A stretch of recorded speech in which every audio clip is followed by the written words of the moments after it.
আসসালামু আলাইকুম viewers, welcome back to my channel Rina's supreme kitchen. আমার আজকের রেসিপি হচ্ছে বাংলাদেশি চাইনিজ রেস্টুরেন্ট স্টাইলে চিকেন ফ্রাই। চিকেন ফ্রাইটা খেতে আমরা ছোট বড় সকলেই অনেক বেশি পছন্দ করি। তাহলে চলুন দেখে নিই কীভাবে খুব সহজেই কম উপকরণে রেস্টুরেন্ট স্টাইলে ঘরে চিকেন ফ্রাই তৈরি করতে হয়। চাইনিজ রেস্টুরেন্ট স্টাইলে চিকেন ফ্রাই তৈরি করার জন্য এখানে আমি একটি 2 কেজি ওজনের ব্রয়লার মুরগি নিয়েছি।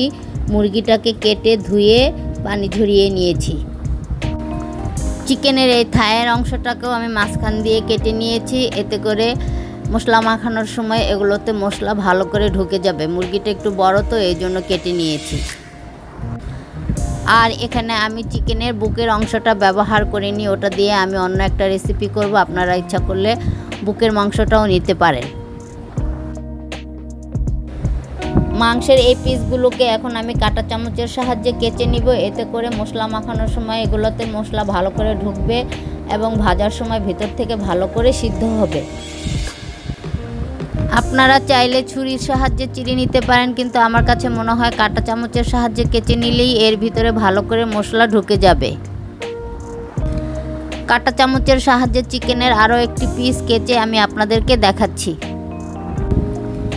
উল্টিয়ে পাল্টিয়ে চিকেনের 2 পাশই ভালো করে কেচে নিব। একদম চিকেনের ভিতর পর্যন্ত কেচে নেবেন, তাহলে এর ভিতরে মশলা ভালো করে ঢুকবে। এভাবে করি আমি সবগুলো পিস কেচে নিব। কেচে আরও একবার ভালো করে ধুয়ে পানি ঝরিয়ে নিব। চিকেনের সবগুলো পিসকে কেচে নিয়ে আরও একবার ভালো করে ধুয়ে এই ছাঁকনির সাহায্যে চিকেনের পানিটা ঝরিয়ে নিয়েছি। এভাবে করে আপনারাও চিকেনের পানিটা ভালো করে ঝরিয়ে নেবেন। চিকেনের পিসগুলোতে মশলা মাখানোর জন্য একটি মিক্সিং বোলে নিয়ে নিলাম। দিচ্ছি 1 টেবিল চামচ আদা বাটা, 1 টেবিল চামচ রসুন বাটা,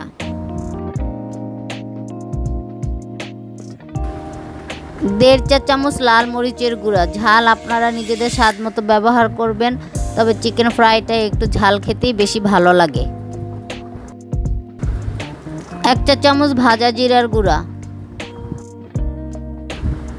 1 চা চামচ গরম মশলার গুঁড়া। ভাজা জিরার গুঁড়া আর গরম মশলার গুঁড়া আমি ঘরেই তৈরি করেছি, এর লিংক ডেসক্রিপশন বক্সে দেওয়া থাকবে, চাইলে আপনারা দেখে নিতে পারেন। দিচ্ছি 1 টেবিল চামচ ডার্ক সয়া সস, আপনারা ইচ্ছা করলে লাইট সয়া সসও দিতে পারেন সম পরিমাণ। 1 টেবিল চামচ টমেটো সস। এই টমেটো সসও আমি ঘরে তৈরি করেছি, লিংক ডেসক্রিপশন বক্সে দেওয়া থাকবে, চাইলে দেখে নিতে পারেন।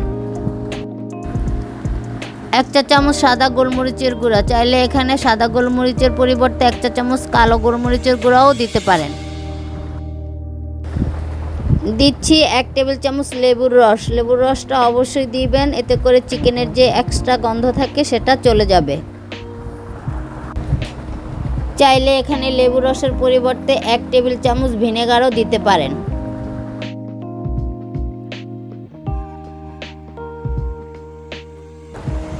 দিচ্ছি স্বাদ মতো লবণ। সয়া সসে লবণ আছে, টমেটো সসেও লবণ আছে, সেই বুঝেই লবণটা দিতে হবে। দিচ্ছি মাঝারি সাইজের একটি ডিম। বড় ডিম হলে আপনারা ফেটে অর্ধেকটা দিবেন।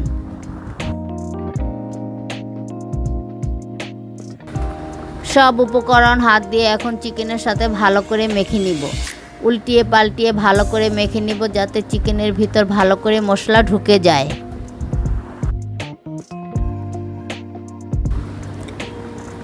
চিকেনে মশলা মাখানো হয়ে গেছে। ঢাকনা দিয়ে ঢেকে 1 ঘন্টা রেস্টে রেখে দিব। আপনাদের হাতে যদি সময় না থাকে আধা ঘন্টা রেস্টে রাখলেও হবে। ফিরে আসলাম 1 ঘন্টা পর, ঢাকনাটা খুলে নিলাম। এখন এখানে দিয়ে দিচ্ছি 1/2 কাপ ময়দা। দিচ্ছি 1/3 কাপ কর্নফ্লাওয়ার। কর্নফ্লাওয়ার দিলে চিকেন ফ্রাইটা বেশ মুচমুচে হবে।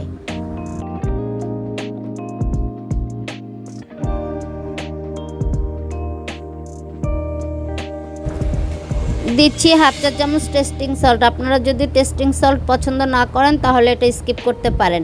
রেস্টুরেন্টগুলোতে টেস্টিং সল্ট দেয়, তাই আমি দিলাম। হাত দিয়ে ময়দা এবং কর্নফ্লাওয়ার চিকেনের সাথে ভালো করে মেখে নিব।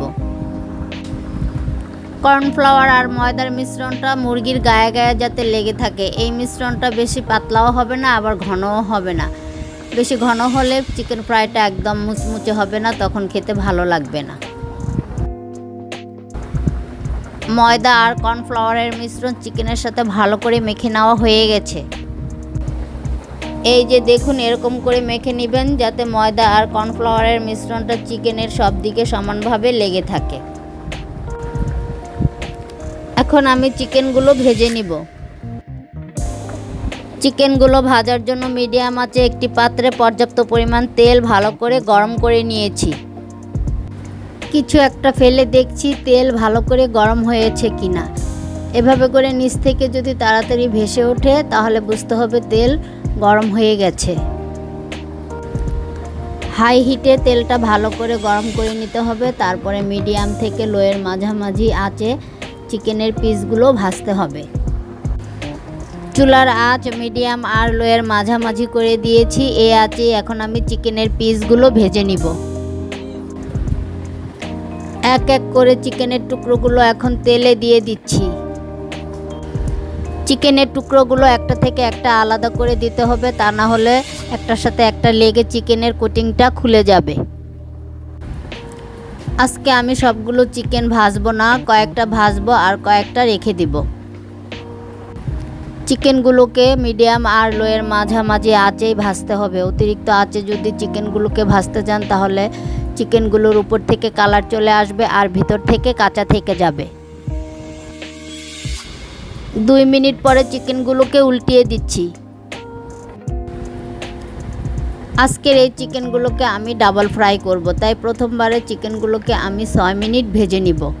আপনাদের চিকেন যদি ছোট হয় 2 মিনিট করে 4 মিনিট ভেজে নিলেই হবে। আমার চিকেনের সাইজটা একটু বড়, তাই আমি 6 মিনিট ভেজে নিব। চিকেনের টুকরোগুলোকে উল্টিয়ে পাল্টিয়ে আমি 6 মিনিট ভেজে নিয়েছি। চিকেনগুলোকে এখন একটি ছাঁকনি চামচের সাহায্যে তেল থেকে ছেঁকে একটি বাটিতে নিয়ে নিলাম।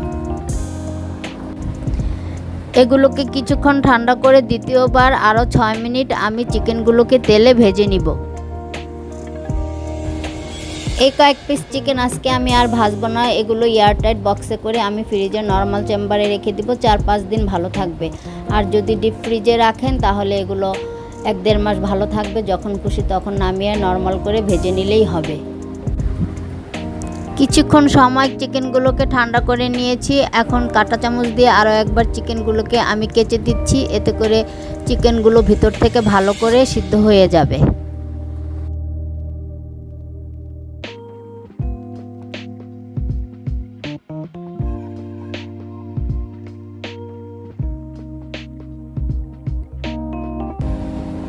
দ্বিতীয়বার চিকেনগুলো ভাজার জন্য তেলে আবার দিয়ে দিলাম।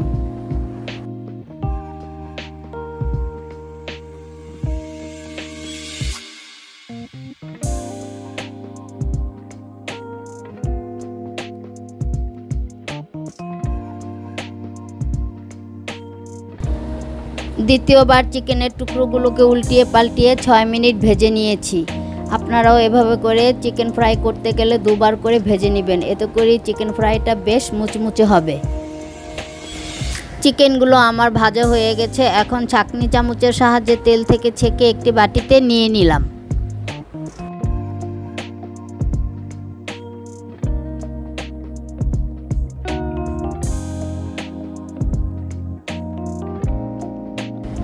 একটি চিকেন ফ্রাই আমি আপনাদের সাথে ভেঙে শেয়ার করছি। দেখুন ভিতরটা কত ভালোভাবে সিদ্ধ হয়েছে এবং কত সুন্দর জুসি হয়েছে। এই তো হয়ে গেল মজাদার স্বাদের মুচমুচে বাংলাদেশের চাইনিজ রেস্টুরেন্ট স্টাইলে চিকেন ফ্রাই। এই চিকেন ফ্রাই আপনারা ফ্রাইড রাইস, সাদা পোলাও, খিচুড়ি সব কিছুর সাথেই খেতে পারবেন। আশা করছি আজকের এই মুচমুচে চিকেন ফ্রাইয়ের রেসিপিটি আপনাদের ভালো লেগেছে। ভালো লাগলে বাসায় অবশ্যই একবার ট্রাই করবেন।